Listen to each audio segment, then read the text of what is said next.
All right, hello and welcome to another Expert Insight interview. My name is John Golden from SalesPOP, online sales magazine and Pipeliner CRM, joining you as usual from actually a bit of a rainy San Diego. Today I'm delighted to be joined by Pranav Dalal, who is just up the road in Los Angeles. How are you doing, Pranav? Good, John. Thank you, and glad to be here.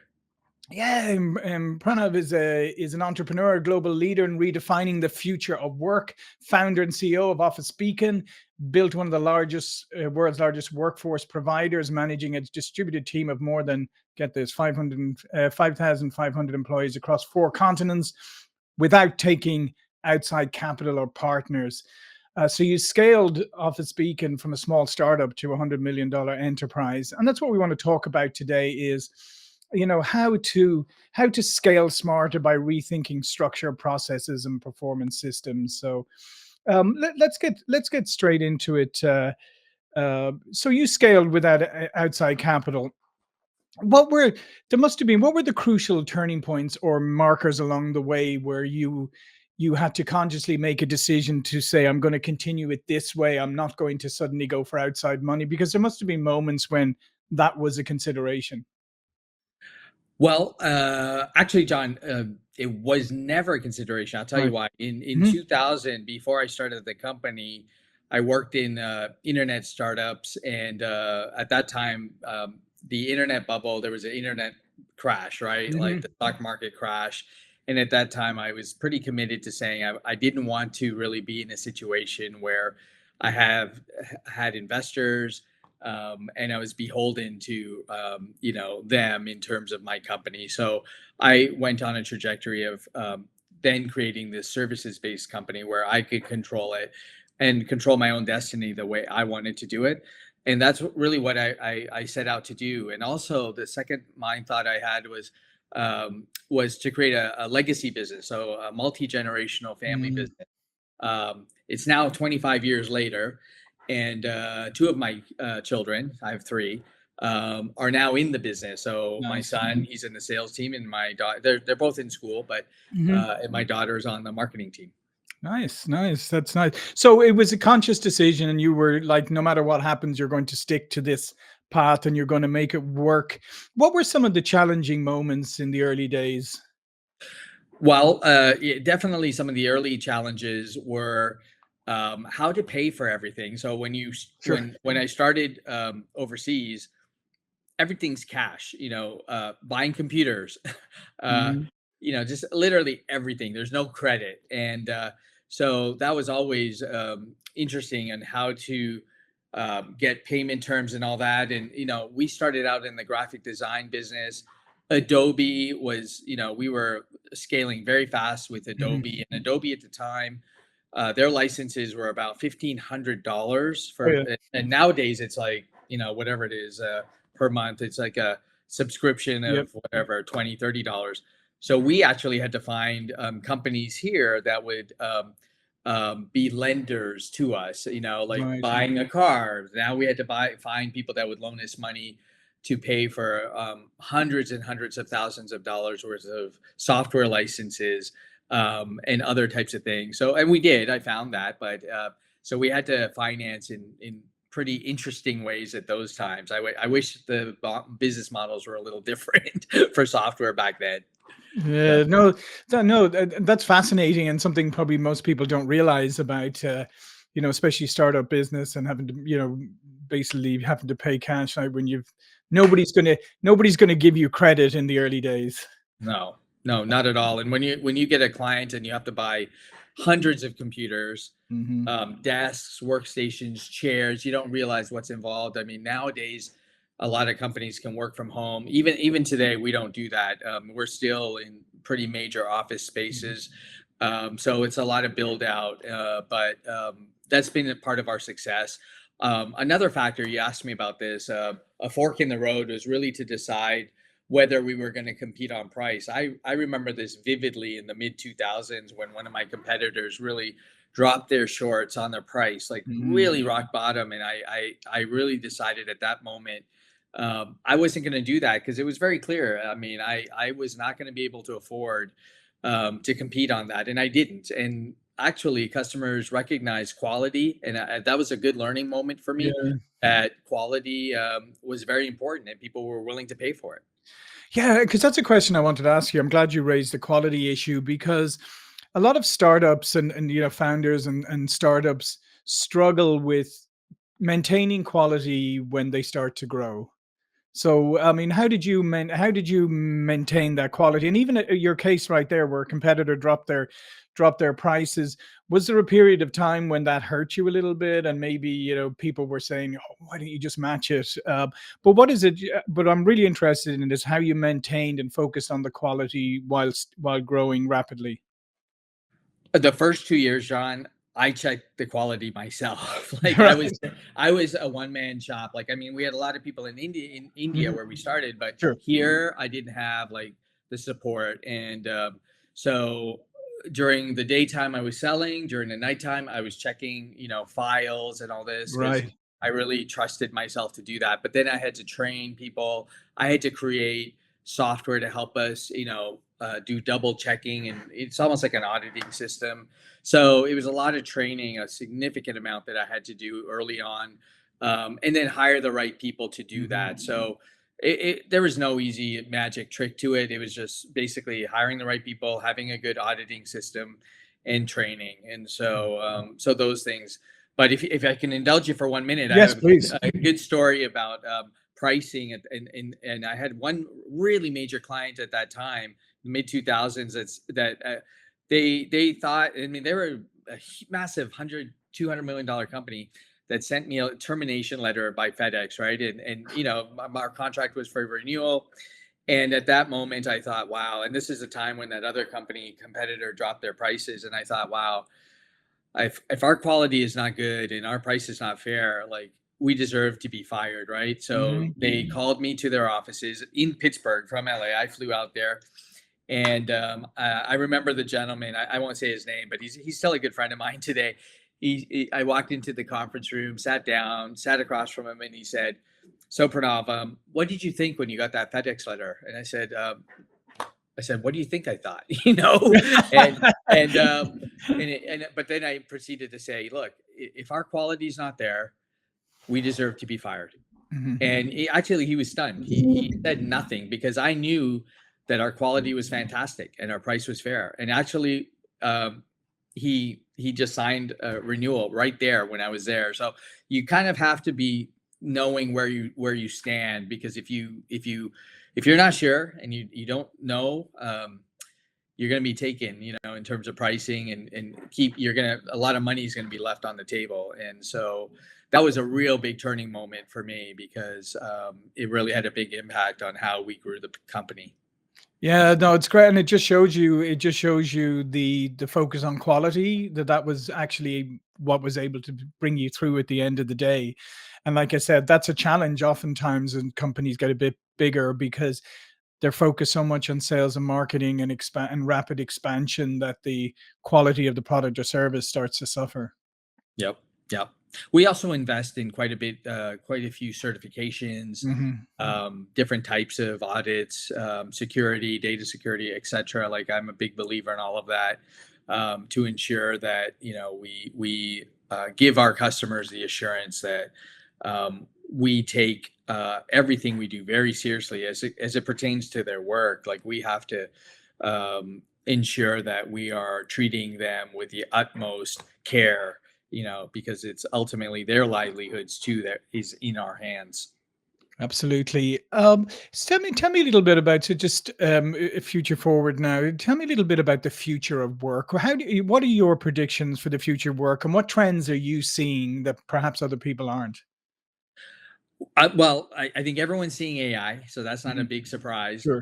But the future of work for us and for me is combining AI with human talent, right? And so I'm leaning completely into that. I've been immersing myself every single day with learning, and developing myself in terms of the technical skills that I have now with respect to AI, Right. because as a business owner and leader of my company, I need to understand what this means for my company as well as my clients.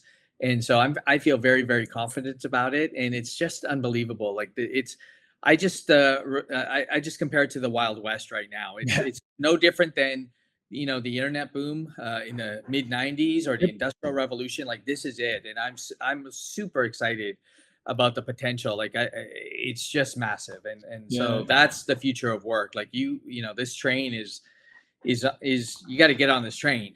Yeah. No, Yeah. 100%. And I actually arrived in the US during the dot com in the 90s, and lived and worked in Silicon Valley. So I experienced the explosion and the implosion. And Mhm. you're correct; it definitely reminiscent of those days, but with one difference: we thought things moved quickly back then, Right. Oh yeah, exactly. and now it looks like it moved like pretty slowly, actually. Ooh. Oh, I tell you. Yeah. Yeah. And tell me this now. So you operate, as I said at the beginning. So what was it, across four continents now, and it's 5,500 people. Obviously, different countries, different cultures, different Yeah. generations. How do you keep them all aligned and around your values? Values are very important to me.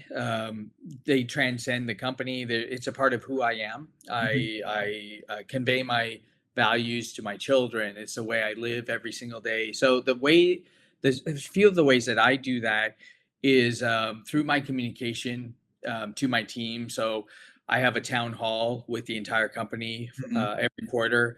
Every employee is on it from every location, and we have a fireside chat. Any employee can communicate with me and ask questions, and it's very transparent.